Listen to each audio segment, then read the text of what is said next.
नमो बुद्धाय। दोस्तों, क्या अंतिम घड़ी में मृत्यु के समय नाम का जप करने से मनुष्य मुक्त हो सकता है? दोस्तों, कहा जाता है कि नाम जप से बढ़कर इस दुनिया में कोई भी दूसरी साधना नहीं होती। संघर्ष और चिंता के आज के समय में ईश्वर के पवित्र नाम का जप क्या आपकी सभी समस्याओं और चिंताओं का समाधान कर सकता है? क्या हर कोई ईश्वर के नाम का जप कर सकता है? ईश्वर के किस नाम का जप करें? क्या अपने मन से कोई भी नाम जप सकते हैं, या केवल गुरु से ही प्राप्त नाम ही सर्वश्रेष्ठ होता है? क्या अंतिम घड़ी में मृत्यु के समय नाम का जप करने से मनुष्य मुक्त हो सकता है? प्यारे दोस्तों, नाम जप भक्ति और परमात्मा प्राप्ति के मार्ग में आने वाले सभी प्रश्नों का उत्तर आपको इस वीडियो में मिलेगा। दोस्तों, कहा जाता है कि ईश्वर का नाम बहुत ही पवित्र और शक्तिशाली होता है। रोज रोज नाम जप करने से व्यक्ति के जीवन के सभी दुख दर्द खत्म हो जाते हैं और उसे संसार से विदा होने पर मोक्ष की प्राप्ति होती है। एक बार रात्रि का समय था। महात्मा जी ईश्वर के नाम का जाप करते हुए अपनी मस्ती में चले जा रहे थे। इस समय वे गहन जंगल से गुजर रहे थे। विरक्त होने के कारण वे महात्मा जी लगातार देश आटन किया करते थे। वे किसी भी एक स्थान पर ज्यादा समय तक नहीं रुकते थे। वे ईश्वर के नाम के प्रेमी थे। दिन रात उनके मुख से ईश्वर के नाम का जप ही चलता रहता था। स्वयं वह जपा जाप करते और औरों को भी उसी मार्ग पर चलाते थे। चलते चलते वे मार्ग भूल गए, पर चलते जा रहे थे जहां ईश्वर ले चलेंगे। दूर अंधेरे में बहुत सी दीप मालाएं प्रकाशित थी। महात्मा जी उसी दिशा की ओर चलने लगे। निकट पहुंच के उन्होंने देखा कि एक वट वृक्ष के पास अनेक प्रकार के वाद्य यंत्र बज रहे हैं। नाच गाना और शराब की महफिल जमी हुई है। कई स्त्री पुरुष साथ में नाचते कूदते हंसते और औरों को हंसा रहे हैं। उनको मैं महसूस हुआ यह मनुष्य नहीं बल्कि प्रेत आत्माएं हैं। महात्मा को देखकर एक प्रेत ने उनका हाथ पकड़ा और कहा, अरे ओ मनुष्य, हमारे राजा तुझे बुला रहे हैं, चलो मेरे साथ। वे मस्त भाव से राजा के पास गए, जो कि एक सिंहासन पर बैठ था। वहां राजा के इर्द गिर्द बहुत से प्रेत खड़े थे। प्रेतों का राजा ने कहा, किशोर तुम क्यों आए? हमारी प्रेत मंडली आज मदमस्त है। इस बात का भी तुमने विचार नहीं किया? तुम्हें क्या मौत का डर नहीं है? मुस्कुराते हुए महात्मा द्रोण जी बोले, मौत का डर? और मुझे है राजन, जिसे जीने का मोह ही ना हो उसे मौत का डर कैसा? हम साधु लोग तो मौत को आनंद का विषय मानते हैं। यह तो केवल देह परिवर्तन होता है, जो कि प्रारब्ध कर्म के बिना किसी से नहीं हो सकता। प्रेतों का राजा ने कहा, तुम जानते हो हम लोग कौन हैं? महात्मा जी ने कहा, हाँ, मैं अनुमान लगा सकता हूँ कि आप लोग प्रेतात्मा हो। प्रेतों का राज ने कहा, तुम जानते हो मानव समाज हमारे नाम से ही कांपता है। महात्मा जी ने कहा, प्रेतों का राजा, मुझे मनुष्य में गिनने की गलती मत करना। हम जिंदा दिखते हुए भी जीने की इच्छा से रहित है, मृत तुल्य, और यदि जिंदा मानो तो भी आप हमें नहीं मार सकते। जीवन मरण तो कर्मों के अधीन है। क्या मैं आपसे एक प्रश्न पूछ सकता हूँ? महात्मा की निर्भयता देखकर प्रेतों के राजा को बड़े आश्चर्य हुआ कि प्रेत का नाम सुनते ही मर जाने वाले मनुष्यों में एक इतनी निर्भयता से बात कर रहा है। सचमुच ऐसे मनुष्य से बात करने में कोई दिक्कत नहीं। वह बोला, पूछो, क्या पूछना चाहते हो? महात्मा जी ने कहा, प्रेतों का राजा, आज यहाँ आनंद उत्सव क्यों मनाया जा रहा है? प्रेतों का राजा ने कहा, मेरी इकलौती कन्या योग्य पति न मिलने के कारण अब तक कुंवारी थी, लेकिन अब योग्य जमाई मिलने की संभावना है। कल उसकी शादी है, इसीलिए उत्सव मनाया जा रहा है। महात्मा जी ने हंस हुए कहा, तुम्हारा जमाई कहाँ है? मैं उसे देखना चाहता हूँ। प्रेतों का राजा ने कहा, जीवन के मोह को त्यागने वाले हैं।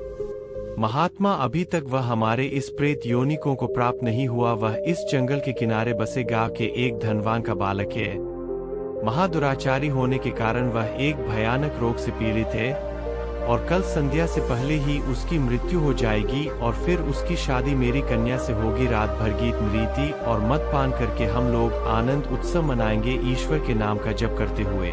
महात्मा जी वहां से विदा हुए और जंगल के किनारे बसे गांव में जा पहुंचे। तब तक सुबह हो चुकी थी। एक ग्रामीण से उन्होंने पूछा, क्या इस गांव में किसी धनवान का बेटा बीमार है? उस ग्रामीण ने कहा, हाँ महाराज, कंवल सा सेठ का बेटा आमिर चंद 1 वर्ष से रोगग्रस्त है।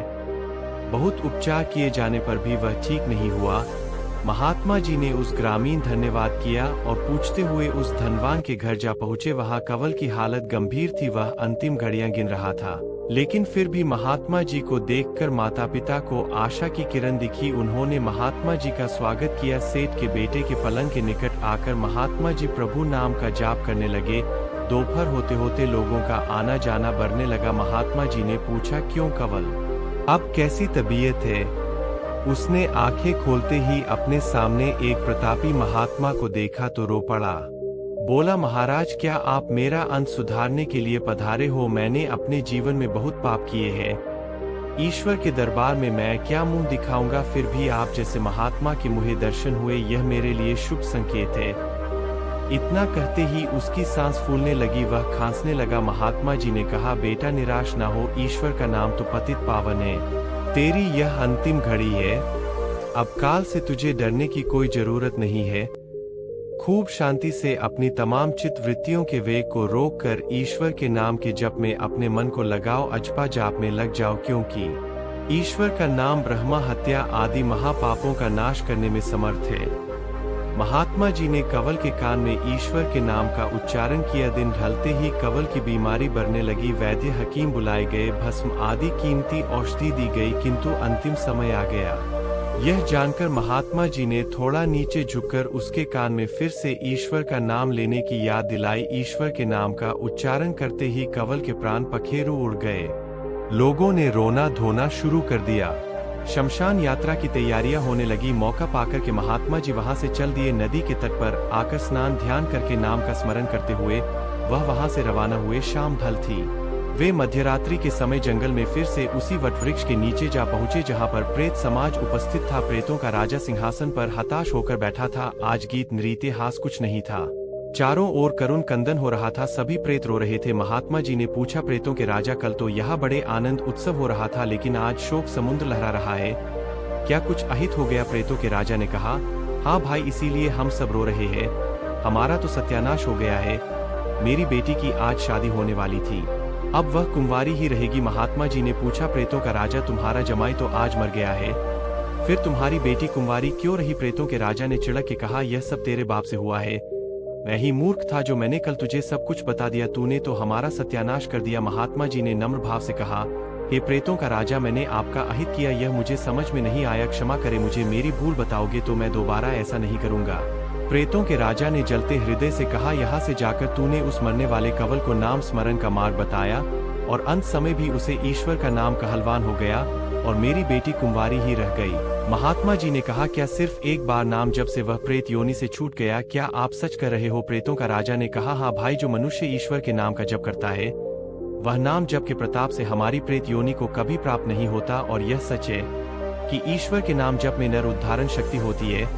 ईश्वर के नाम जप का यह प्रताप सुनकर महात्मा जी प्रेम के आंसू बहाते हुए वहीं पर भाव समाधि में लीन हो गए और उनकी आंखें तब खुली जब वहां पर प्रेत समाज उपस्थित नहीं था। सूर्य की सुनहरी किरणें वट वृक्ष को शोभा मान कर रही थी। महात्मा जी के वट वृक्ष के नीचे नाम जप करने से उन सभी प्रेत आत्माओं को मुक्ति मिल चुकी थी। महात्मा जी वहां से उठे और ईश्वर का स्मरण करते हुए अपने रास्ते पर चल दिए। कहते हैं, नाम जप करने वाले व्यक्ति को उसके अभिमान, लालच, वासना, क्रोध और द्वेष जैसी भावनाओं का भी अंत हो जाता है। प्यारे सज्जनों, नाम जप से बढ़कर कोई साधना नहीं है। तुम जो चाहो सो करो, पर नाम लेते रहो, इसमें जरा सी भी भूल ना हो। मेरा सबसे यही पुकार के कहना है कि नाम जपते रहो। भवसागर से पार उतरने का सबसे श्रेष्ठ साधन है ध्यान, और ध्यान का आधार है नाम जप चलता फिरता भगवान है। ध्यान तो दिन में 2 घंटे ही करना होता और शेष समय में नाम जप ही सुलभ और श्रेष्ठ है। नाम जप की महिमा अतुलनीय है। नाम जप ईश्वरी शक्ति का आहार है। जैसे हम अतिथि को प्रसन्न करने के लिए स्वादिष्ट भगवान परोस है, वैसे ही ईश्वर को रिझाने के लिए एकाग्र चित्त और श्रद्धा भाव से लय ताल युक्त किया हुआ नाम जप बहुत ही श्रेष्ठ आध्यात्मिक भोजन है। प्यारे दोस्तों, नाम जप मोक्ष को प्रदान करने वाला है। प्यारे दोस्तों, बड़भागी है वह लोग जो किसी तत्ववेत्ता महात्मा की खोज कर लेते हैं, गुरु सेवा और गुरु मंत्र का धन इकट्ठा कर लेते हैं, जिसको सरकार व मौत का बाप भी छीन नहीं सकते। मेरी ईश्वर से यही प्रार्थना है कि आप सबको भी वही धन मिले। आपको कथा मिली या रास्ता मिला, हम तो यही चाहते हैं कि आपको दोनों मिले जो कि कई पुण्य आत्माओं को मिला है। सभी महात्मा महापुरुषों ने आत्म कल्याण के लिए सत्संग को ही सर्वोत्तम माना है। वैसे तो प्रत्येक सज्जन की संगति लाभदायक होती है, लेकिन जिन महापुरुषों ने अपने जीवन को परोपकार और ईश्वर चिंतन में ही लगा कर रखा है और सामाजिक प्रपंच को त्याग दिए, उनके उपदेश सुनने अथवा उनके समीप बैठने से मनुष्य के विचारों और उसके आचार में निर्मलता आती है, उसकी बुद्धि शुद्ध हो जाती है। सत्संग के प्रभाव से ही मनुष्य को ज्ञान की प्राप्ति होती है और आत्म कल्याण के मार्ग पर वह अग्रसर होता है। कहा भी गया है कि कबीरा संगति साधु की हरे और की व्याध ओच संगत क्रूर की आठों पार उपाद। आत्म सुख और परम शांति के लिए महात्मा महापुरुषों का सत्संग परम आवश्यक है। इसके बिना जीवन का कोई आनंद नहीं पाया जा सकता। इस सत्संग के पुण्य लाभ के लिए ही नरदेह को धारण करने के लिए देवतागण भी लालायित रहते हैं। प्यारे दोस्तों, एक बार का जिक्र है, एक बहुत बड़े थक था जब मरने लगा तो उसने अपने बेटे को बुलाकर नसीहत दी, अगर तुझे चोरी करना है तो किसी महात्मा के सत्संग में, गुरुद्वारा, धर्मशाला या धर्म स्थल पर कभी मत जाना, इनसे दूर ही रहना। और दूसरी बात, अगर कभी पकड़े जाओ तो कभी यह मत मानना कि तुमने चोरी की है, चाहे कितनी भी मार पड़े, लेकिन मानना नहीं कि तुमने चोरी की है। लड़के ने कहा, जी सत्य वचन, ऐसा ही करूंगा। इसके बाद वह थक मर गया और लड़का रोज रात को चोरी करने लगा। एक बार उस लड़के ने चोरी करने के लिए किसी के घर में ताले तोड़े। घर वाले जाग गए, उन्होंने शोर मचा दिया। आगे पहरेदार खड़े थे, उन्होंने कहा, आने दो, बचकर कहाँ जाएगा, हम उसे जरूर पकड़ लेंगे। अब इधर घर वाले खड़े थे, उधर पहरेदार खड़े थे, थक जाए तो किधर जाए। खैर किसी तरह बचकर वह वहां से भाग निकला। रास्ते में मंदिर पड़ता था। उसे अपने पिता की सलाह याद थी कि मंदिर में नहीं जाना, लेकिन अब वह करे तो क्या करे। आखिर उसने सोचा कि मौका देखना चाहिए और वह मंदिर में चला गया। बाप का आज्ञाकारी बेटा था, उसने अपने कानों में अपनी दोनों उंगलियां डाली ताकि कीर्तन के वचन उसके कानों में ना पड़े, क्योंकि उसके पिता ने उसे मना कर रखा था कि कीर्तन में नहीं जाना। तो उसने अपने कानों में अपनी दोनों उंगलियां डाल ली कि जिससे कीर्तन वह ना सुन पाए। प्यारे मित्रों, जो हमारा मन होता है वह अड़ियल घोड़े की तरह होता है, इसे जिधर से मोड़ो उधर ही जाने लगता है। कानों को बंद कर लेने पर भी थक के कानों में यह वचन पड़ गए कि देवी देवताओं की परछाई नहीं होती। वहां पर कीर्तन चल रहा था और इसने अपने कान बंद कर रखे थे, फिर भी उसके कान में थोड़ी सी आवाज पड़ ही गई कि देवी देवताओं की परछाई नहीं होती। उसके मन ने कहा कि परछाई चाहे हो या ना हो, मुझे क्या, फिर मैंने यह वचन जानबूझकर तो नहीं सुने, अनजाने में ही सुन लिए। उसने अपने पिता को सफाई देते हुए मन ही मन कहा कि मैंने जानबूझकर यह वचन नहीं सुने, ऐसे ही सुन लिए, मैंने तो कान बंद रखे थे। अब इधर घर वाले, उधर पहरेदार उसके पीछे लगे थे। किसी ने उनको बताया कि ठग इस मंदिर में गया है। मंदिर की जांच हुई तो वह ठग पकड़ा गया। प्यारे मित्रों, उस ठग की पुलिस ने खूब पिटाई की, लेकिन वह नहीं माना कि उसने चोरी की है। आपको बता दें कि उस समय यह नियम था कि जब तक मुजरिम अपराध को स्वीकार न करे तब तक उसे सजा नहीं दी जा सकती थी। आखिर उस ठग को राजा के सामने पेश किया गया। वहां भी उसे खूब मार पड़ी, लेकिन वह ठग था, वह मानने को तैयार ही नहीं था। उसने अपने पिता को वचन दे रखा था कि चाहे कितनी ही मार क्यों न पड़े, वह नहीं मानेगा कि उसने चोरी की है। राजा को पता था कि जो ठग होते हैं वह देवी देवताओं की बहुत पूजा करते हैं, देवी की आराधना करते हैं। इसलिए पुलिस ने एक ठगनी को सहायता के लिए बुलाया। ठगनी को बुलाया गया, बात उसे बताई गई। उसने कहा, मैं उस ठग को मना लूंगी, उससे कहलवान चोरी की है। उस ठग ने ही एक देवी का रूप बनाया, 2 नकली बाहें लगाई, चारों हाथों में 4 मशाले जलाई और नकली शेर की सवारी की। क्योंकि वह पुलिस के साथ मिली थी, इसलिए जब वह आई तो हिदायत के मुताबिक जेल के दरवाजे कड़कड़ करके खुल गए। पहले से ही सब प्लान बनाया हुआ था। देवी जब आई जेल में तो सारे दरवाजे अपने आप खुल जाए। और ऐसा ही हुआ, जब आदमी किसी मुसीबत में फंस जाता है तब वह अपने इष्ट को याद करता है।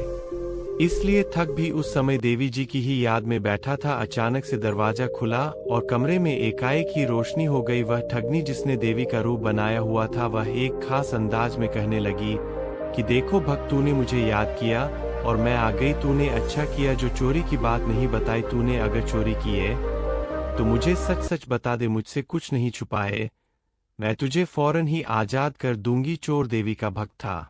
वह अपने इष्ट को सामने खड़ा देख करके बड़ा खुश हुआ और मन ही मन सोचने लगा कि इनको सब कुछ सच सच बता दूंगा। अभी वह बताने के लिए तैयार ही हुआ था कि उसकी नजर देवी की परछाई पर चली गई। उसको फौरन ही कीर्तन का वह वचन याद आ गया कि देवी देवताओं की परछाई नहीं होती।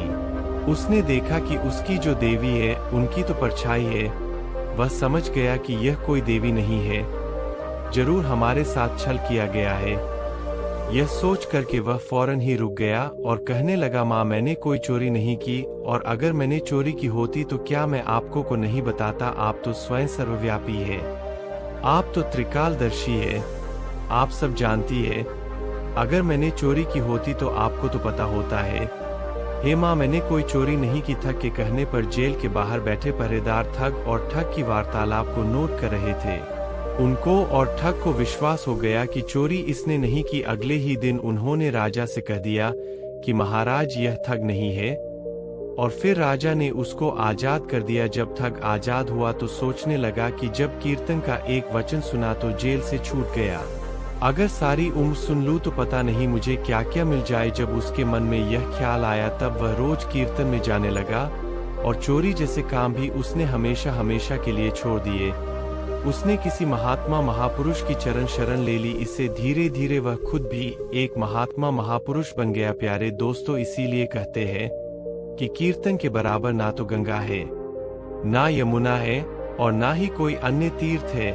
कलयुग में कीर्तन ही सबसे बड़े तीर्थ है। इसलिए कीर्तन कीजिए, महापुरुषों का कीर्तन कीजिए, वेद वेदांत का, धर्म ग्रंथों का सबसे पहले अवलोकन कीजिए। पवित्र भगवत गीता का ईश्वर पर विश्वास उस बच्चे की तरह होना चाहिए जिसे पिता चाहे जैसे भी उछाले, लेकिन वह निश्चित होता है कि पिता उसे सुरक्षित पकड़ ही लेगा। इसी तरह जो लोग ईश्वर पर विश्वास करते हैं वह हर एक परिस्थिति में सकारात्मक रहते हुए अपना कर्म करते हैं और परिणाम ईश्वर पर छोड़ देते हैं। ईश्वर पर विश्वास करने वाले सुख दुख हर परिस्थिति में उनका स्मरण करते हैं और उसकी शक्ति पर उनका टूट विश्वास होता है। प्यारे दोस्तों, एक बार एक लड़का था जो दिन भर ईश्वर की भक्ति में ही लीन रहता था। ना वह घर का कोई काम करता और ना ही व्यापार धंधों में हाथ बटा, लेकिन साधु संतों की खूब सेवा करता था। साधु महात्मा हमेशा उसे आशीर्वाद देते कि उसे जीवन में खूब तरक्की मिले और ईश्वर के प्रति उसकी आस्था बनी रहे। लेकिन कोई काम धंधा ना करने के कारण उसका परिवार उससे बहुत परेशान था। जिस राज्य में वह लड़का रहता था वहां के राजा की कोई संतान नहीं थी और संतान प्राप्ति के लिए उसने बहुत से उपाय किए। एक बार उसे किसी ने बताया कि वह किसी नौजवान की बलि देगा तो उसे अवश्य ही संतान की प्राप्ति होगी। अब राजा के लिए समस्या थी कि बलि के लिए कोई नौजवान कहां से लाए। उसने ने पूरे नगर में ढंढोरा पिटवा या कि जो भी माता पिता अपने नौजवान बालक को बलि के लिए देंगे तो उन्हें भरपूर धन संपदा दी जाएगी। जब यह बात उस लड़के के परिवार को पता चली तो उन्होंने निश्चय किया कि हम अपने बालक को राजा के पास भेज देते हैं। वैसे भी हमारे किसी काम का नहीं, सारा दिन ही ईश्वर की भक्ति और साधु संतों की सेवा में लगा रहता। इसके जाने से हमारे पास भरपूर धन वैभव आ जाएगा। लड़के को बलि के लिए राजा के पास भेजा गया। अगले दिन सुबह लड़के की बलि देने से पहले राजा ने उसकी अंतिम इच्छा पूछी। लड़के ने कहा, मुझे थोड़ी सी सूखी मिट्टी चाहिए। लड़के को मिट्टी दी गई। लड़के ने ईश्वर को याद करते हुए उस मिट्टी के 4 ढेर बनाए। इसके पश्चात उसने पहले के 3 ढेर तोड़ दिए और चौथे ढेर को उसने प्रणाम किया। लड़का बोला, हे राजन, अब आप मेरी बलि दे सकते हैं। राजा कहने लगा कि तुम मुझे पहले इस बात का भेद बताओ कि तुमने क्यों पहले 4 ढेर बनाए और फिर 3 ढेर तोड़ दिए और एक क्यों रहने दिया। लड़का कहने लगा, राजन, आप तो बस अब बलि ही दे दो। यह बात मेरे और ईश्वर के बीच की है, इसलिए इसे आप जानने को रहने दो। राजा बोला, यह मेरा आदेश है कि बताओ तुमने 3 ढेरियां क्यों तोड़ी और चौथा ढेर क्यों नहीं तोड़ा। लड़का बहुत विनम्रता से बोला, राजन, कोई भी मनुष्य अपनी रक्षा के लिए सबसे पहले अपने माता पिता, फिर राजा और फिर देवता पर विश्वास करता है। लेकिन मेरे माता पिता ने तो स्वयं ही मुझे आपके पास बलि के लिए भेजा, इसीलिए मैंने पहली ढेरी जो कि मेरे माता पिता के नाम की थी वह तोड़ दी। इसके पश्चात व्यक्ति राजा से प्राण रक्षा के लिए फरियाद करता है, लेकिन यहाँ पर तो स्वयं राजा ही मेरी बलि दे रहा है, इसीलिए मैंने दूसरी ढेरी भी तोड़ दी। फिर व्यक्ति अपने देवता की ओर देखता है, लेकिन यहाँ पर तो देवता ही बलि ले रहा, इसीलिए मैंने तीसरी जो कि देवता के नाम से बनाई थी उस ढेरी को भी तोड़ दिया। लेकिन अंतिम ढेरी मेरे उस ईश्वर पर विश्वास की है। मैंने अपने ईश्वर से कहा, मैं अपनी अंतिम सांस तक आप पर विश्वास करता रहूंगा, इसलिए मैंने चौथी ढेरी नहीं तोड़ी। लड़के की बात सुनकर राजा को आभास हुआ कि लड़का तो बहुत ही ज्ञानवान है। राजा ने उसकी बलि देने का विचार ही त्याग दिया। उस लड़के की ईश्वर के प्रति सच्चे विश्वास ने उस लड़के की आस्था को टूटने नहीं दिया और ईश्वर की कृपा से राजा का मन बदल गया। उसने लड़के को ही अपना उत्तराधिकारी घोषित कर दिया। इसीलिए तो कहते हैं ईश्वर की भक्ति में असंभव दिखने वाली चीजें भी संभव हो जाती है। प्यारे दोस्तों, विश्वास में बहुत शक्ति होती है। ईश्वर पर किया गया विश्वास उसके बिगड़े हुए कामों को भी सही कर देता है, कठिन परिस्थितियों में उसकी मदद करता है। प्यारे दोस्तों, कई बार हमारे साथ भी ऐसा ही होता है।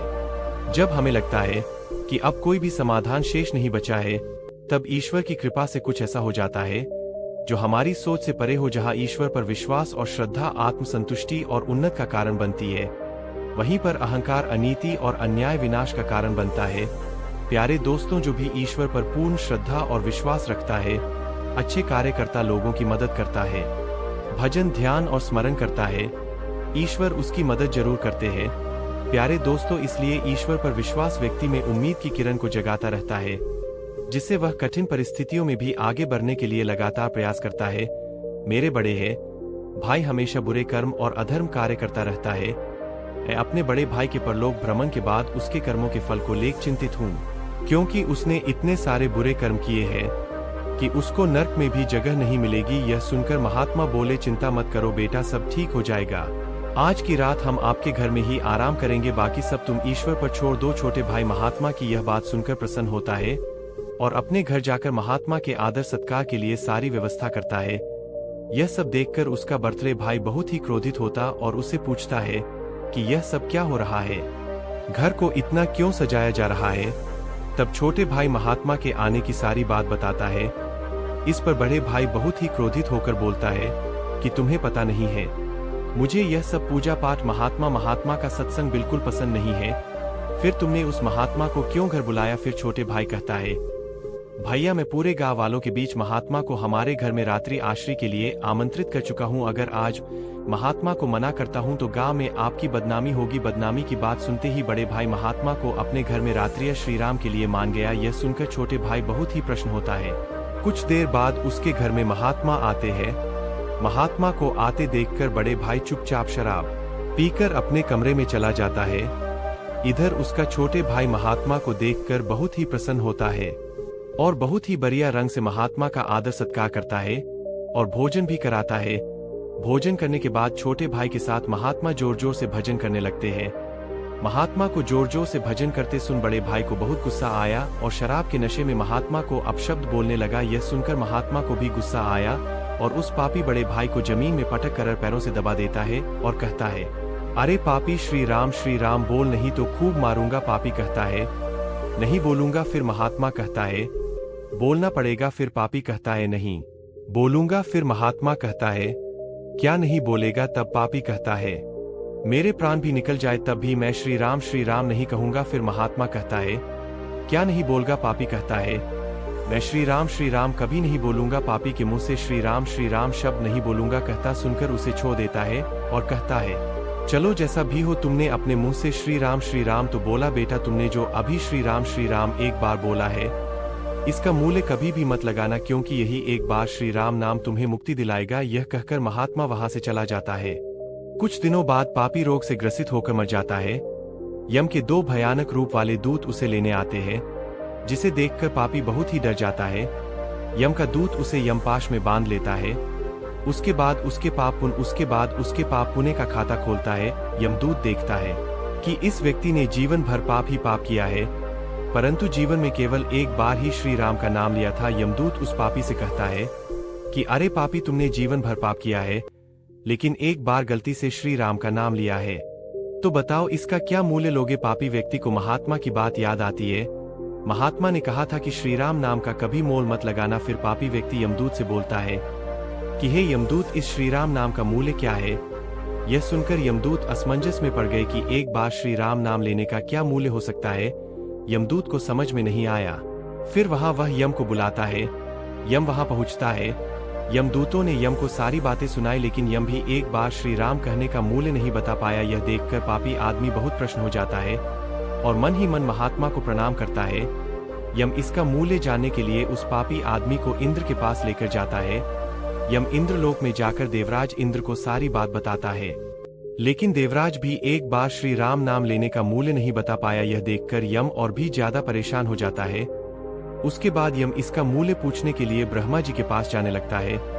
यह देखकर कि हिम्मत और बढ़ जाती है और वह पैदल नहीं चलने के लिए कहता है और अपने लिए पालकी मंगा लेता है और उसमें बैठ जाता है। यम इंद्र सहित सभी लोग ब्रह्मदेव के पास जाते हैं। यम ब्रह्मदेव को सारी बातें सुनाता है, लेकिन ब्रह्मदेव भी एक बार श्री राम कहने का मूल्य नहीं बता पाए। इसके बाद सभी देवता कैलाश पर्वत में बैठे भोलेनाथ के पास जाते हैं और उनसे पूछते हैं कि हे भोलेनाथ, आप तो रात दिन श्री राम श्री जपते रहते हैं, तो बताइए एक बार श्री राम नाम लेने का क्या मूल्य है। भोलेनाथ भी संकोच में पड़ गए और बोले, मैं तो रोज श्री राम नाम जपता हूँ, लेकिन मुझे भी इसका मूल्य पता नहीं है। फिर ईश्वर शंकर कहते हैं, इसका जवाब तो केवल श्री राम ही दे सकते हैं। श्री राम के पास ही जाकर पूछते हैं। सभी लोग श्री राम के पास अयोध्या जाते हैं।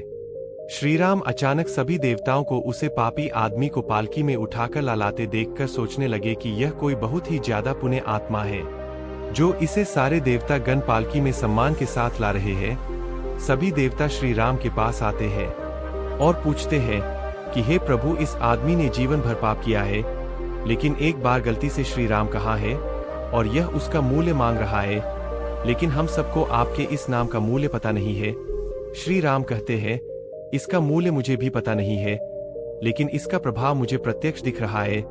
पापी ने जीवन भर पाप कर्म किया है, लेकिन गलती से एक बार श्री राम कहा है और यह उसका मूल्य मांग रहा है, लेकिन हम सबको आपके इस नाम का मूल्य पता नहीं है। श्री राम कहते हैं, इसका मूल्य मुझे भी पता नहीं है, लेकिन इसका प्रभाव मुझे प्रत्यक्ष दिख रहा है। पापी ने जीवन भर पाप कर्म किया है, लेकिन गलती से एक बार श्री राम कहा है। उसको सभी देवता सम्मान के साथ पालकी में बिठाकर घुमा रहे हैं। इससे बड़े श्री राम नाम का प्रमाण और क्या हो सकता है। दोस्तों, आपको इस कथा के मध्य से श्री राम नाम का महत्व जरूर समझ में आ गया होगा। दोस्तों, आज की अपनी दूसरी कहानी शुरू करते हैं। दोस्तों, कर्म का रास्ता बहुत अजीब होता है। इसे आप जितना समझते जाते हैं, यह आपको उतना ही आश्चर्यचकित करता है। यह लोगों को मिलाता है और उन्हें दूर भी कर देता है। कर्म के कारण ही कोई व्यक्ति कमजोर हो जाता है, तो कोई व्यक्ति शक्तिशाली कर्म ही किसी को गरीब तो किसी को अमीर बनाता है। इस संसार में जो भी संघर्ष हो रहा है, जो भी मनमुटाव है, परिवार में जो कलह है, अपने आसपास लोगों के मन में जो बैर है, किसी के साथ कुछ लेन देन है, वह सब हमारे ही कर्म बंधन के कारण है। कर्म आपकी तार्किक और बौद्धिक क्षमता से बहुत परे की चीज है। जब आप इस कर्म को समझने लगेंगे तो आप घटनाओं और लोगों के साथ बंधना बंद कर देते हैं और आपकी की यात्रा अर्थात अपने अंदर की यात्रा आरंभ हो जाती है। प्यारे दोस्तों, हमारे जीवन में अच्छी और बुरी बातें कर्म के कारण ही घटित होती है। जब समय अच्छा होता है तो दुश्मन भी दोस्त जैसा व्यवहार करने लगते हैं, और जब समय खराब होता है तो दोस्त भी दुश्मन जैसे लगने लगते हैं। जिन लोगों के लिए आपने बहुत कुछ किया होता है, वह भी आपके दुश्मन बन जाते हैं। और वहीं आपके जीवन में कुछ लोग ऐसे भी आ जाते हैं जो आपके मददगार बनते हैं, जिनके लिए आपने कभी कुछ नहीं किया होता। इन सब में समय और कर्म की भूमिका सबसे महत्वपूर्ण होती है। दोस्तों, बहुत पुराने समय की बात है। एक गांव में एक पंडित रहता था। वह बहुत ही गरीब था। उस पंडित का नाम था जमुना दास और वह भगवान शिव का बड़ा ही परम भक्त था। पंडित पास पुरोहित के अतिरिक्त और कोई कार्य नहीं था, बस उसी काम से वह किसी तरह अपने घर का गुजारा चलाता था। लेकिन पंडित की पत्नी इस काम से संतुष्ट नहीं थी। वह पंडित से बार बार कहती कि जाकर कोई और काम करो, आखिर इस तरह से यदि तुम्हारा काम चलेगा तो परिवार जो दिनों दिन बढ़ रहा है, इस पंडिताई के सहारे काम कैसे चल सकता है। इसके लिए तुम्हें अतिरिक्त कमाना पड़ेगा, इससे काम नहीं चल पाएगा। पहले तो जमुना दास उसकी बात को टाल रहा, परंतु रोज रोज की चिकचिक से वह तंग आ चुका था। एक दिन उसने फैसला किया कि वह बाहर जाएगा। उसने पंडिताइन से कहा कि उसके जाने की तैयारी कर दे, अगले दिन सुबह ही रवाना हो जाऊंगा। पंडिताइन ने उस पंडित के जितने भी कपड़े थे उनको धो डाला, लाठी लौटा और डोरी तैयार करके दे दी। खाने के लिए 2 उबले हुए आलू और नमक पोटली में बांध कर रख दिए। जब सुबह हुई तो जमुना दास ने अपना सामान और खाना लेकर पंडिताइन से ली। अब उसको जाना था, लेकिन कहाँ जाना था यह निश्चित नहीं था। फिर भी शहर जाने की उसने राह पकड़ ली, जो रास्ता बाहर जाता था उसी पर चल पड़ा। रास्ता कच्चा था, जंगल से होकर जाता था। पैदल चलते चलते उसे दोपहर हो गई। सोचा कि कहीं पानी मिल जाएगा तो स्नान कर लूंगा और वहीं भोजन कर लूंगा। और थोड़ी ही देर में उसे एक स्वच्छ जल से भरा हुआ सरोवर भी मिल गया। जमुना दास ने सोचा कि अब यही विश्राम कर लिया जाए, और उसने वहीं एक पेड़ के नीचे अपना डेरा डाल लिया। नहा धोकर पेड़ के नीचे वह लेटा ही था कि ज्यादा थका होने के कारण उसे गहरी नींद आ गई। संयोग से भगवान भोलेनाथ और माता पार्वती उधर से होकर के गुजर रहे थे। तो माता की नजर उस सोते हुए पंडित पर पड़ गई। उस पंडित की दयनीय स्थिति को देखकर माँ पार्वती का दिल द्रवित हो गया और माता ने भगवान शिव से कहा कि हे भोलेनाथ, आप तो बड़े दयालु हैं, सबके दुख दूर करते हैं और सबको सुख प्रदान करते हैं। इस गरीब पंडित का भी कुछ उद्धार कर दीजिए, फिर यह आपका भक्त भी है, हर समय आपका नाम लेता है। भगवान शिव कहने लगे कि हे देवी, आप बड़ी कोमल हृदय की हो, इसीलिए हर किसी की मदद को हमेशा तैयार रहती हो। भगवान भोलेनाथ ने कहा कि जाने दो, यह सब इंसान के कर्मों का फल है। जो व्यक्ति जैसा कर्म करता है उसे वैसा ही फल भोगना पड़ता है। माता पार्वती ने कहा कि नहीं स्वामी, इस आपको दया करनी ही होगी और मैं आपसे कुछ नहीं मांगूंगी। माता पार्वती की जिद के कारण भगवान भोलेनाथ सोए हुए उस पंडित के पास पहुँचे। उन्होंने उसकी खाने की पोटली को खोलकर देखा तो उसमें 2 उबले आलू रखे थे। भगवान भोलेनाथ ने उन 2 आलू की जगह पोटली में 2 लड्डू रख दिए और वह वहां से चले गए। माता पार्वती से कहा कि अब इसका प्रबंध हमने कर दिया है, चलिए। पंडित सोते रहने के कारण इस घटना से पूरी तरह से अनजान था। उसे कुछ भी पता नहीं था कि क्या हुआ। जब उस पंडित की आंख खुली तो तीसरा पहर चल रहा था। उसे भूख लगी तो उसने खाने की पोटली उठाई और जब पोटली को खोला तो देखा कि उस पोटली में 2 ताजे लड्डू रखे हुए हैं। उन लड्डुओं को देखकर पंडित की भूख और बढ़ गई। वह सोचने लगा कि किसी जजमान के घर से लड्डू आए होंगे। उसने जल्दी ही लड्डू उठाकर अपने मुंह में डाल लिए। उसको बड़ा आश्चर्य हुआ कि पोटली में से 2 लड्डू खाने से फिर से ना जाने कहां से 2 लड्डू और आ गए। अब तक वह ऐसा करते करते 105 लड्डू खा चुका था, लेकिन उसकी पोटली में अभी भी कुछ लड्डू रखे हुए थे। उसने और सोचना बंद कर दिया पोटली और सामान उठाकर वापस घर की ओर दौड़ पड़ा। रात का पहला पहर खत्म होने से पहले ही वह घर की चौखट पर था। पंडिताई ने उसे देखते ही भला बुरा कहना शुरू कर दिया। सत्यानाश हो तुम्हारा, कितना समझाकर घर से बाहर तुम्हें भेजा था लेकिन वो भी तुमने नहीं किया। जमुनादास कहने लगा कि भाग्यवान अपनी ही कहती रहोगी कि कुछ मेरी भी सुनो। हमारे दुख के दिन अब दूर हो चुके हैं। मैं ऐसी चीज लेकर आया हूँ कि देखकर तुम खुश हो जाओगी। पंडिता आई ने कहा कि दिखाओ, मैं भी तो देखूं ऐसी कौन सी चीज, कौन सा खजाना तुम्हारे हाथ लग गया है जो बिल्लियों की तरह उछल कूद कर रहे हो। पंडिताई ने पानी दिया। पानी पीते ही उसने पोटली खोली। पंडिताई कभी लड्डू देखती है तो कभी जमुनादास को, आखिर यह क्या पहेलू। पंडित ने खुशी से कहा कि लो लड्डू खाओ। पंडिताई ने उन लड्डुओं को उठाया और खाकर देखा तो उसे बहुत ही स्वादिष्ट लगे। क्या कहना था उन लड्डुओं का, उसने जीवन में कभी ऐसे लड्डू नहीं खाए थे। एक के बाद एक ऐसे करके वह कई लड्डुओं को खा गई, लेकिन पोटली में लड्डू खत्म नहीं होते थे। बच्चों ने भी खूब डटकर लड्डू खाए, लेकिन लड्डू कम होने का नाम ही नहीं ले रहे थे। जमुना दास ने जंगल की सारी घटना के बारे में अपनी पत्नी को बता दिया। पंडिताई ने उसे बताया कि उसने तो पोटली में 2 उबले आलू रखे थे, तो यह लड्डू कैसे आ गए। भोलेनाथ की अनुकंपा समझकर बात समाप्त हो गई। अब जमुनादास ने पत्नी की सलाह से घर के बाहर जमुनादास हलवाई के स्पेशल लड्डू का बोर्ड टांग दिया। गांव से 1-2 दिन ऑर्डर आए तो उसने तुरंत पूरे कर दिए। जो भी जमुनादास के लड्डू खाता वह तारीफ किए बिना नहीं रह पाता, क्योंकि ऐसे स्वाद लड्डू उन लोगों ने भी कभी नहीं खाए, क्योंकि उन लड्डुओं में भगवान भोलेनाथ का हाथ लग चुका था, इसलिए वह इतने स्वादिष्ट थे। जमुनादास ने अपनी पोटली को अंदर रखा था और इस राज को छुपाए रखा था। फिर भी गांव वाले बड़े हैरान थे, क्योंकि जमुनादास को किसी ने भी लड्डू बनाते नहीं देखा और ना ही उसके घर या दुकान से किसी तरह का धुआं उठता है और ना ही वह कुछ सामान खरीद कर लाता है। अब उसकी आर्थिक स्थिति धीरे धीरे अच्छी होने लगी। उसने अच्छा सा एक मकान बनवा लिया, कहीं आने जाने के लिए घोड़ी भी रख ली, पत्नी को कई गहने बनवा दिए।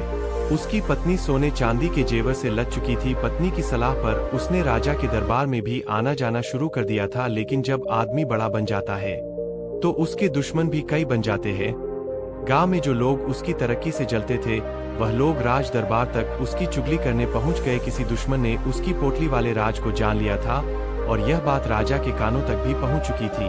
राजा को बताया गया कि ऐसी अनमोल चीज तो राजा के पास होनी चाहिए, एक तुच्छ पंडित से इसका क्या लेना देना। राजा ने सोचा उसका इतना बड़ा महल है, रोज भंडारे चलते हैं, बड़ी बड़ी सेनाएं हैं, यह लड्डू की पोटली तो राजा की रसोई में होनी चाहिए। इस पंडित के पास लड्डू की पोटली का क्या काम। राजा ने तुरंत अपने सिपाहियों को भेजकर उस पंडित को दरबार में बुला लिया और जब वह दरबार में उपस्थित हुआ तो राजा ने उसे उसकी पोटली की मांग की। जमुना दास ने पहले तो काफी मना किया, लेकिन राजा की आज्ञा का उल्लंघन करना उसके बस से बाहर था। एक असहाय पंडित के बस में यह नहीं था कि वह राज आज्ञा को टाल सके। मन को मारकर उस पंडित ने अपनी पोटली राजा के हवाले कर दी। उसे पता था कि पोटली नहीं दी तो राजा बल का प्रयोग करेगा और जबरदस्ती उसकी पोटली छीन लेगा। जमुनादास और कोई काम करने के लायक तो था नहीं, जो थोड़ी बहुत जमा पूंजी थी वह भी खर्च हो गई, क्योंकि अब उसकी पत्नी और बच्चों की जीवन शैली भी खर्चीली हो चुकी थी। उसे अपनी पत्नी की सलाह पर राजा से मित्रता करने का पछतावा और अपनी मूर्खता का बोध हो रहा था। उसकी पत्नी भी बहुत दुखी रहने लगी थी। उसके विरोधी अब चटकारे लेकर उसकी बेइज्जती करने से कभी नहीं चूकते थे और तरह तरह की बातें बनाते थे। उसकी पत्नी ने फिर दोबारा उसी स्थान पर जाकर भोलेनाथ की कृपा का आशीर्वाद ले देने को पंडित से कहा। कई बार जब उस पंडिताई ने कहा तो पंडित मान गया। यथा पूर्व तैयारी उस पंडिताई ने पंडित के जाने की कर दी। वह पंडित सुबह होते ही अपनी यात्रा पर निकल पड़ा। दोपहर होते होते उसी सरोवर के किनारे वह पंडित पहुंच गया जहां आज के करीब 9 साल पहले उसे भोलेनाथ का वरदान प्राप्त हुआ था। वह पेड़ की छाया में लेट गया। शीघ्र ही थकान के कारण उसे गहरी नींद आ गई। इसे सुखद ही कहेंगे कि पहले की ही तरह भगवान शिव और माता पार्वती वहां से निकले। माता पार्वती की नजर जब उस पंडित पर पड़ी तो उन्हें कुछ याद आया। माता ने तुरंत भगवान से कहा कि हे भोलेनाथ, आपको याद होगा कि हम आज से 3 साल पहले यहाँ से गुजरे थे और यह वही पंडित है जिसकी आपने मदद की थी, परंतु इसकी हालत तो वैसी की वैसी है, इसका तो कोई परिवर्तन नहीं हुआ। ऐसा क्यों? भोलेनाथ महादेव तो इसका हाल जानते थे। को मालूम था कि जमाना दास की पोटली कहाँ चली गई। भगवान भोलेनाथ तो सर्वस्व ज्ञानी है, अंतर्यामी है, वे सब जानते हैं। माता पार्वती ने कहा कि प्रभु इसकी कुछ मदद कीजिए। भगवान भोलेनाथ ने अब उसकी पोटली में 2 लड्डू न रखकर वहां पर 3 ईंट रख दी और पोटली को बंद कर दिया। माता पार्वती ने कुछ पूछा तो नहीं, लेकिन भोलेनाथ के इस काम से वह हैरान जरूर थी। वह इस बात को समझती, ना किसी ने कुछ पूछा ना किसी ने कुछ बताया। अब कुछ स्वस्थ होने पर जमुनादास ने अपने दिमाग के घोड़े दौड़ा कि भोलेनाथ की इस कृपा का क्या उद्देश्य होगा। वह सोचने लगा कि भोलेनाथ ने इस बार 2 लड्डू न देकर 2 ईंट क्यों दी। वह पोटली को गांव के बाहर सुनसान जगह पर ले गया। उसने भोलेनाथ का नाम लेकर पोटली का मुंह अपने से दूसरी ओर खोल दिया। वह आश्चर्यचकित था कि इस पोटली में से लगातार ईंट तेजी से उल्टी दिशा में निकल रही थी। उसने धीरे से पोटली का मुंह बंद कर दिया। पोटली में अभी भी 2 ईंट थी। अब उसे भोलेनाथ की कृपा का एहसास हो चुका था और इस लीला का उद्देश्य भी उस पंडित की समझ में आ चुका था, जो था युद्ध। राजा से युद्ध करके अपनी पोटली को वापस लेना, यही भगवान भोलेनाथ की मंशा थी। जमुनादास चुपके से पोटली लेकर के अपने घर को वापस आ गया। उसने राजा के पास एक संदेशा भेजा कि राजा लड्डू वाली पोटली को वापस लौटा दे और आधा राज्य भी दे दे, अन्यथा उससे युद्ध करे। राजा को उस पंडित का यह संदेश बड़ा अटपटा और बकवास लगा। उसने 100 से सिपाहियों को उसे पकड़ लाने के लिए आदेश दे दिया। सिपाही बड़े जोश के साथ उसके घर की ओर आए और जमुनादास को बाहर निकलने के लिए ललकार लगे। जमुनादास तो पहले से तैयार बैठा था। उसने अपनी पोटली को घर के ऊपर सेट करके रख दिया था। उसने पहले तो सिपाहियों को वापस लौटने की सलाह दी, लेकिन वह नहीं माने। तब वह फौजदारी पर आ गया और उस पंडित ने अपनी पोटली का मुंह उनकी ओर खोल दिया। अब क्या था? ईंट पर ईंट बरसने लगी। सिपाही लहूलुहान हो चुके थे और दुम दबाकर पीछे भागे। लगभग 600 मीटर तक ईंट उन पर पड़ती रही। वह भागकर राजा के पास पहुंचे और सारी कहानी राजा को सुनाई। ऐसी एक तरफा लड़ाई उन्होंने ना तो कभी देखी थी ना कभी सुनी थी। राजा ने अपनी पूरी सेना अपने सेनापति के साथ भेज दी। सैनिक उस पंडित को पकड़ने के लिए गांव की ओर चले। उस पंडित ने गांव के बाहर अपना मोर्चा तैयार रखा था। एक ऊंचे टीले पर जो गांव के बाहर था उस पर अपनी मचान को बना रखा था और वह मचान पर पोटली लेकर चढ़ गया। जैसे ही सैनिक उसकी जगह पर आए, उसने पोटली का मुंह उनकी ओर खोल दिया। अब सैनिकों के पास इस तरह के अस्त्र से लड़ने का कोई हथियार नहीं था। ईंटों की लगातार बारिश हो रही थी। तीर और भाले उसके सामने सब कुछ फेल हो रहे थे। भयंकर चीख पुकार मची थी। सैनिक त्राहिमाम करते हुए पीछे की तरफ भाग रहे थे। अब यह खबर राजा के पास पहुंची। यह विचित्र खबर जब राजा ने सुनी तो राजा ने तुरंत एक बैठक बुलाई और विचार विमर्श किया कि अब इस पंडित से कैसे निपटा जाए। इस पर चर्चा हुई। उसके कई वरिष्ठ मंत्री संधि करने के पक्ष में थे। उनको पता था कि राजा ने उस पंडित की पोटली को बलपूर्वक छीन लिया है और पंडित के साथ कोई दैवीय शक्ति उसका साथ दे रही है। इसलिए विवश होकर राजा ने अपना संधि दूत पंडित के पास भेज दिया। पंडित ने अपनी दोनों शर्तों को फिर से दोहराया कि अगर मेरी यह दोनों शर्तें राजा को मंजूर है तभी वह संधि के लिए तैयार हो सकता है। राजा ने उसको आधा राज्य देने की घोषणा कर दी थी और उसकी पोटली सम्मान सहित उसको लौटाने की भी घोषणा कर दी थी। वह पंडित महाराज बन चुका था। यह सब भोलेनाथ की कृपा से ही हुआ था। पंडित ने जनता के हित में कार्य करना शुरू कर दिया और सुख शांति से वह अपने राज्य का संचालन करने लगा। उसका उद्देश्य अच्छा था, इसीलिए ईश्वर ने उसकी मदद की और राजा उद्देश्य गलत था। उस राजा के पास तो बहुत सा धन था, लेकिन जब उसने पंडित से पोटली को छीना तभी भगवान उससे रुष्ट हो गए और उसे उसके बुरे कर्मों की सजा मिली। पंडित की नीयत अच्छी थी, उसके कर्म अच्छे थे, इसलिए भगवान ने पंडित का साथ दिया। दोस्तों, कर्मा अपना हिसाब किस तरह से लेगा कोई नहीं जानता, लेकिन कर्मों का हिसाब होता जरूर है। जीवन में असंभव कुछ भी नहीं है। जब जागो तब सवेरा होता है। अगर आपको यह लगता है कि मेरे जीवन में बहुत से बुरे काम किए हुए हैं और अब इन गलत कामों को सुधारने के लिए कोई भी विकल्प नहीं है, तो आपको गौतम बुद्ध के जीवन की यह कहानी एक बार अवश्य सुननी चाहिए। तो चलिए कहानी को शुरू करते हैं। प्राचीन सियालकोट में एक बार बौद्धों का बहुत बड़ा भिक्षु संघ आया। इस संघ को एक ऐसे वेद पाठी ब्राह्मण के विषय में ध्यान हुआ जो इतना रूढ़िवादी था कि किसी अवैध पंडित की छाया भी स्वयं पर नहीं पड़ने देता था। उसे सुधारने का बीड़ा एक भिक्षु ने उठाया। अगले दिन वह अपना भिक्षा पात्र लेकर ब्राह्मण के घर पहुंच गया और पूछा, कुछ आहार पाने की सुविधा है? उसकी बात सुनकर घर के सभी लोग मौन रहे और उसकी ओर घृणा की दृष्टि से देखा। भिक्षु लौट आया। दूसरे दिन फिर गया और वही प्रश्न दोहराया। इस बार भी उसे चुप्पी और तिरस्कार का सामना करना पड़ा। वह पुनः लौट गया। एक दिन जब वह ब्राह्मण के घर पहुंचा तो ब्राह्मण वहां नहीं था। नित्य आने जाने से ब्राह्मणी का मन पसीज गया। वह बोली, मैं तो तुम्हें आहार पानी दे दूं, किंतु पंडित जी की नाराजगी के कारण विवश हूँ। भिक्षु ने कहा, कोई बात नहीं बहन, अपना काम करता हूँ, तुम अपना काम करो। वापस लौटते हुए भिक्षु को ब्राह्मण मिल गया। उसने भिक्षु को खूब खरी खोटी सुनाई। तभी ने कहा, इतने दिनों तक आपके घर से कुछ नहीं मिला, किंतु आज आपकी पत्नी ने नहीं दी है, अब किसी दिन हाँ भी मिल जाएगा। ब्राह्मण थोड़ा शांत हुआ और बोला, यह क्रम कब तक जारी रखोगे? भिक्षु ने उत्तर दिया, जब तक जीवित हूँ। उसका धैर्य देख ब्राह्मण का अहंकार पिघल गया और उसने भिक्षु से क्षमा मांगी। वस्तुत धैर्य व सहिष्णुता के बल पर बड़ी से बड़ी प्रतिकूलता को अनुकूलता में बदला जा सकता है। एकता और समझदारी। ऊंचे आकाश में सफेद कबूतरों की एक टोली उड़कर जा रही थी। बहुत दूर जाना था उन्हें, लंबा रास्ता था। सुबह से उड़ते उड़ते थकान होने लगी थी। सूरज तेजी से चमक रहा था। कबूतरों को भूख लगने लगी थी। तभी उन्होंने देखा कि नीचे जमीन पर चावल के बहुत से दाने पड़े थे। कबूतरों ने एक दूसरे से कहा, चलो भाई थोड़ी देर रुककर कुछ खा लिया जाए, फिर आगे जाएंगे। एक बुजुर्ग कबूतर ने चारों ओर देखा। वहां दूर दूर तक कोई घर या मनुष्य दिखाई नहीं दे रहा था। फिर चावल के यह दाने यहाँ कहाँ से आए? बुजुर्ग कबूतर ने बाकी कबूतरों को समझाया, मुझे लगता है कि यहाँ कुछ गड़बड़ है, तुम लोग नीचे मत उतरो। लेकिन किसी ने भी उसकी बात नहीं सुनी। सभी कबूतर तेजी से उतरे, दाना चुगने लगे। इतने बढ़िया दाने बहुत दिनों के बाद खाने को मिले थे। वे बहुत खुश थे। जब सभी ने भरपेट खा लिया तो बोले, चलो भाई अब आगे चला जाए। लेकिन यह क्या, जब उन्होंने उड़ने की कोशिश की तो उड़ ही नहीं पाए। दोनों के साथ साथ वहाँ एक चिड़ी मार का जाल भी था जिसमें उनके पाँव फंस गए थे। उन्हें अपनी गलती पर पछतावा हुआ। बूढ़ा कबूतर पेड़ पर बैठकर सब देख रहा था। उसने जब अपने साथियों को मुसीबत में देखा तो फौरन उड़ और चारों ओर देखा। दूर उसे चिड़ी मार आता दिखाई दिया। वह फौरन लौटा और अपने साथियों को बताया। सब वहां से निकलने का उपाय सोचने लगे। तब बूढ़े कबूतर ने कहा, दोस्तों एकता में बड़ी होती है, सब एक साथ उड़ोगे तो जाल तुम्हें रोक नहीं पाएगा। उसने गिना, 1 2 3 उड़ो। सारे कबूतरों ने एक साथ जोर लगाया और जाल उनके साथ उठने लगा।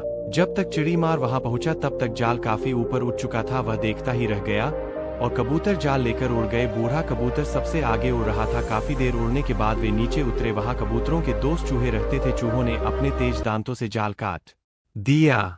इस तरह बूढ़े कबूतर की समझदारी और साथ मिलकर काम करने से सभी कबूतर बच गए। एक शहर में एक बहुत अमीर व्यक्ति रहता था। उसका नाम तो था धनीमल, लेकिन था वह बेहद कंजूस। उसका कहना था कि अगर आप अपना पैसा अपने पास रखेंगे तो सबको पता चल जाएगा कि आपके पास बहुत पैसे हैं। फिर चोर डाकू आपके पीछे पड़ जाएंगे और सारा पैसा लूट कर ले जाएंगे। इसलिए वह अपना सारा पैसा छिपा कर रखता था और खुद एक बहुत गरीब व्यक्ति के समान रहता था। पैबंद लगे कपड़े, घिसे हुए जूते, रूखा सूखा खाना, यह सब देखकर लोग उसे भिखारी समझते थे। जिनको पता था कि वह धनवान है वे उसे कंजूस कहकर बुलाते थे। एक दिन धनीमल को अपनी संपत्ति को चोरों से बचाने का एक बहुत बढ़िया उपाय समझ में आया। उसने सारे पैसों से बहुत सा सोना खरीद लिया और फिर सारे सोने को पिघलाकर उसका एक बड़ा सा गोला बना लिया। उसने शहर के बाहर जाकर एक पुराने कुएं के पास एक गड्ढा खोदा और सोने का वह गोला उसमें डालकर गड्ढा बंद कर दिया। वह अब निश्चिंत था। अपनी तसल्ली के लिए वह रोज रात को आकर गड्ढे में देख लेता था कि उसका सोना वहां है या नहीं। उसे विश्वास था कि कोई भी चोर इस जगह के बारे में नहीं जान पाएगा, लेकिन ऐसा नहीं हुआ। धीरे धीरे पूरे शहर में यह चर्चा होने लगी कि धनीमल रात में शहर के बाहर जाकर कुछ करता है। एक रात जब उसने गड्ढा खोद कर देखा तो सोना वहां से गायब था। उसे गहरा सदमा लगा और वह चीख कर रोने लगा। उसके रोने की आवाज सुनकर बहुत से लोग वहां आ गए। धनीमल रो रो कर अपना दुख बताने लगा। तब उसके एक पड़ोसी से उसे कहा, धनीमल तुम एक भारी पत्थर इस गड्ढे में रख दो और समझ लो कि वही तुम्हारा सोना है। यह सुनकर धनीमल को बहुत गुस्सा आया, तुम मेरे सोने को पत्थर जैसे बता रहे हो। वह बोला, देखो धनीमल, वह सोना तुम कभी इस्तेमाल तो करते नहीं थे, एक पत्थर की तरह यहाँ उसे दबाकर रख दिया था, तो फिर यहाँ सोना हो या पत्थर क्या फर्क पड़ता है। उसका पड़ोसी बोला, बात तो ठीक ही थी, धनी मल ने बहुमूल्य सोने को पत्थर के समान मूल्य न बना दिया था। उसके बाद धनी मल ने मेहनत करके फिर पैसे कमाए, लेकिन अब वह कंजूस नहीं रहा था। अपने पैसे को वह अपने ऊपर और दूसरे लोगों की सहायता के लिए खर्च करता था। अंधी का बेटा। एक औरत थी जो अंधी थी, जिसके कारण उसके बेटे को स्कूल में बच्चे चिढ़ाते थे कि अंधी का बेटा आ गया। हर बात पर उसे यह शब्द सुनने को मिलता था कि अंधी का बेटा, इसलिए वह अपनी माँ से चिरताला में हिचक था, उसे नापसंद करता था।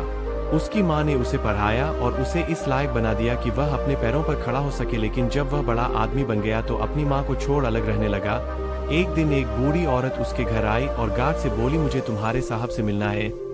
जब गार्ड ने अपने मालिक से बोल तो मालिक ने कहा कि बोल दो, मैं अभी घर पर नहीं हूँ। गार्ड ने जब बुढ़िया से बोला कि वह अभी नहीं है तो वह वहां से चली गई। थोड़ी देर बाद जब लड़का अपनी कार से ऑफिस के लिए जा रहा होता है तो देखता है कि सामने बहुत भीड़ लगी है, और जानने के लिए कि वहां क्यों भीड़ लगी है वह वहां गया तो देखा उसकी माँ वहां मरी पड़ी थी। उसने देखा कि उसकी मुट्ठी में कुछ है। उसने जब मुट्ठी खोली तो देखा कि एक लेटर जिसमें यह लिखा था कि बेटा, जब तू छोटा था तो खेलते वक्त तेरी आंख में सरिया रस गई थी और तू आधा हो गया था, तो मैंने तुम्हें अपनी आंखें दे दी थी। इतना पढ़कर लड़का जोर जोर से रोने लगा। उसकी माँ उसके पास नहीं आ सकती थी। दोस्तों, वक्त रहते ही लोगों की वैल्यू करना सीखो। माँ बाप का कर्ज हम कभी नहीं चुका सकते, हमारी प्यास का अंदाज भी अलग है। दोस्तों, कभी समंदर को ठुकरा देते हैं तो कभी आंसू तक पी जाते हैं। जीवन साथी सबसे अजीज होता है। कॉलेज में हैप्पी मैरिड लाइफ पर एक कार्यक्रम हो रहा था जिसमें कुछ शादीशुदा जोड़े हिस्सा ले रहे थे। जिस समय प्रोफेसर मंच पर आए उन्होंने नोट किया कि सभी पति पत्नी शादी पर जोक कर हंस रहे थे। यह देखकर प्रोफेसर ने कहा कि चलो पहले एक गेम खेलते हैं, उसके बाद अपने विषय पर बातें करेंगे। सभी खुश हो गए और कहा, कौन सा गेम? प्रोफेसर ने एक मैरिड लड़की को खड़ा किया और कहा कि तुम ब्लैक बोर्ड पर ऐसे 25 से 30 लोगों के नाम लिखो जो तुम्हें सबसे अधिक प्यारे हो। लड़की ने पहले तो अपने परिवार के लोगों के नाम लिखे, फिर अपने सगे संबंधी, दोस्तों, पड़ोसी और सहकर्मियों के नाम लिख दिए। अब प्रोफेसर ने उसमें से कोई भी कम पसंद वाले 5 नाम मिटाने को कहा। लड़की ने अपने सहकर्मियों के नाम मिटा दिए। प्रोफेसर ने और 5 नाम मिटाने को कहा। लड़की ने थोड़ा सोचकर अपने पड़ोसियों के नाम मिटा दिए। अब प्रोफेसर ने और 10 नाम मिटाने को कहा। लड़की ने अपने सगे संबंधी और दोस्तों के नाम हटा दिए। अब बोर्ड पर सिर्फ 4 नाम बचे थे जो उसके मम्मी पापा, पति और बच्चे का नाम था। अब प्रोफेसर ने कहा, इसमें से औरत 2 नाम मिटा दो। लड़की असमंजस में पड़ गई। बहुत सोचने के बाद बहुत दुखी होते हुए उसने अपने मम्मी पापा का नाम मिटा दिया। सभी लोग स्तब्ध और शांत थे क्योंकि वह जानते थे कि यह गेम सिर्फ वह लड़की ही नहीं खेल रही थी, उनके दिमाग में भी यही सब चल रहा था। अब सिर्फ 2 ही नाम बचे थे, पति और बेटे का। प्रोफेसर ने कहा, और 1 नाम मिटा दो। लड़की अब सहमी सी रह गई। बहुत सोचने के बाद रोते हुए अपने बेटे का नाम काट दिया। प्रोफेसर ने उस लड़की से कहा, तुम अपनी जगह पर जाकर बैठ जाओ, और सभी की तरफ गौर से देखा और पूछा, क्या कोई बता सकता है कि ऐसा क्यों हुआ कि सिर्फ पति का ही नाम बोर्ड पर रह गया? कोई जवाब नहीं दे पाया। सभी मुंह लटका कर बैठे थे। प्रोफेसर ने फिर उस लड़की को खड़ा किया और कहा, ऐसा क्यों? जिसने तुम्हें जन्म दिया और पाल पोस कर इतना बड़ा किया, उनका नाम तुमने मिटा दिया। और तुमने अपनी कोख से जिस बच्चे को जन्म दिया उसका भी नाम तुमने मिटा दिया। लड़की ने जवाब दिया कि अब मम्मी पापा बूढ़े हो चुके हैं, कुछ साल के बाद वह मुझे और इस दुनिया को छोड़ के चले जाएंगे। मेरा बेटा जब बड़ा हो जाएगा तो जरूरी नहीं कि वह शादी के बाद मेरे साथ ही रहे, लेकिन मेरे पति जब तक मेरी जान में जान है तब तक मेरा आधा शरीर बनक मेरा साथ निभाएंगे। इसलिए मेरे लिए सबसे अजीज मेरे पति है। प्रोफेसर और बाकी स्टूडेंट ने तालियों की गूंज से लड़की को सलामी दी। प्रोफेसर ने कहा, तुमने बिल्कुल सही कहा कि तुम और सभी के बिना रह सकती हो, पर अपने आधे अंग अर्थात अपने पति के बिना नहीं रह सकती। मजाक मस्ती तक तो ठीक है, पर हर इंसान का अपना जीवन साथी ही उसको सबसे ज्यादा अजीज होता है। दिमाग का इस्तेमाल कर पक्ष में करें। परिस्थितियां। एक शेर जंगल में शिकार पर निकला था। एक लोमड़ी अचानक उसके सामने आ गई। लोमड़ी को लगा कि अब उसे कोई नहीं बचा सकता है, लेकिन उसने हार नहीं मानी और अपनी जान बचने के लिए एक तरकीब सोची। लोमड़ी ने शेर से कड़े शब्दों में कहा, तुम्हारे पास इतनी ताकत नहीं कि मुझे मार सको। यह सुनकर शेर थोड़ा अचंभित हुआ। उसने पूछा, तुम ऐसा कैसे कर सकती हो? लोमड़ी ने अपनी आवाज और ऊंची करते हुए बोली, मैं तुम्हें सच बता देती हूँ, ईश्वर ने स्वयं मुझे इस जंगल और जंगल में रहने वाले सभी जानवरों का राजा बनाया है। यदि तुमने मुझे मारा तो यह ईश्वर के विरुद्ध होगा और तुम भी मर जाओगे। कुछ देर चुप रहने के बाद लोमड़ी ने कहा, अगर विश्वास नहीं हो रहा है तो तुम मेरे साथ जंगल घूमने चलो। तुम मेरे पीछे चलना और देखना कि जंगल के जानवर मुझसे कितना डरते हैं। शेर इसके लिए तैयार हो गया। लोमड़ी निडर होकर शेर के आगे आगे चलने लगी। लोमड़ी के पीछे शेर को चलते देखकर जंगल के दूसरे जानवर डरकर भाग गए। कुछ देर जंगल में घूमने के बाद लोमड़ी ने शेर से सवाल किया, क्या तुम्हें मेरी बात पर विश्वास हुआ? कुछ देर चुप रहने के बाद शेर ने कहा, तुम ठीक कहती हो, जंगल की राजा तुम ही है। परिस्थितियां कितनी भी विपरीत क्यों न हो, हम अपने दिमाग का इस्तेमाल कर उसे अपने पक्ष में कर सकते हैं। हमारा दिमाग प्रोग्राम के आधार पर काम करने वाला कंप्यूटर नहीं है। दिमाग को आउट ऑफ बॉक्स सोचने की क्षमता है, हर समस्या का समाधान तलाशने की ताकत है। यह तभी संभव होगा जब वो विपरीत परिस्थितियां में भी अपना धैर्य बरकरार रखेंगे। सफल होने के लिए हमेशा सीखते रहे। सिकंदर और रोहित मित्र है। दोनों ने एक साथ अपना अपना काम शुरू किया। दोनों मित्रों का व्यापार खूब चला। कुछ समय बाद रोहित ने सोचा कि अब मेरा व्यापार चल पड़ा है, मैं तरक्की करता चला जाऊंगा, इसलिए अब मुझे इस लाइन में कुछ नया सीखने की जरूरत नहीं है। व्यापार में उतार चढ़ाव आते रहते हैं। रोहित के व्यापार में भी ऐसी स्थिति आई और उसे नुकसान झेलना पड़ा। सिकंदर के व्यापार में भी उतार चढ़ाव आए पर उसे उतना नुकसान नहीं हुआ जितना रोहित को हुआ। रोहित सोचने लगा कि सिकंदर ने अपने नुकसान को नियंत्रित कैसे किया। रोहित ने इस बारे में उससे पूछने का मन बनाया। जब उसने सिकंदर से इस बारे में पूछा तब सिकंदर ने कहा कि अभी सीख रहा हूँ। रोहित ने कहा, मैं समझा नहीं। सिकंदर ने सबने अपनी बात समझाते हुए कहा, अपनी ही नहीं दूसरों की गलतियों और कामयाबी से भी सीखता हूँ। इससे मेरे जीवन में एक जैसी परेशानी बार बार नहीं आती, अगर आती भी है तो आसानी से हल हो जाती है। सिकंदर की बात सुनकर रोहित को अपनी गलती का एहसास हुआ। उसे एहसास हुआ कि शुरुआती सफलता के बाद उसने सीखना एकदम छोड़ दिया था। यही वजह है कि अपने व्यापार में होने वाले नुकसान का आकलन वह नहीं कर पाया। जीवन में सफल होने के लिए सीखते रहना जरूरी है। इंसान को हमेशा सीखते रहना चाहिए। इससे उसके भीतर नकारात्मक विचार नहीं आते हैं, बल्कि उसमें सकारात्मक बदलाव आता रहता है और सफलता की सीढ़ियां चढ़ता रहता है। सीखते रहने वाले व्यक्ति को सफलता के अवसर भी ज्यादा मिलते हैं। सबसे बड़ी बात यह है कि इस तरह के व्यक्ति में अहंकार नहीं होता। जिसके मन में अहंकार होगा वह कभी सीखने का प्रयास नहीं करेगा। घमंड कुल्हाड़ी हुई निरुत्तर। एक बार कुल्हाड़ी और लकड़ी के एक डंडे में विवाद छिड़ गया। दोनों स्वयं को शक्तिशाली बता रहे थे।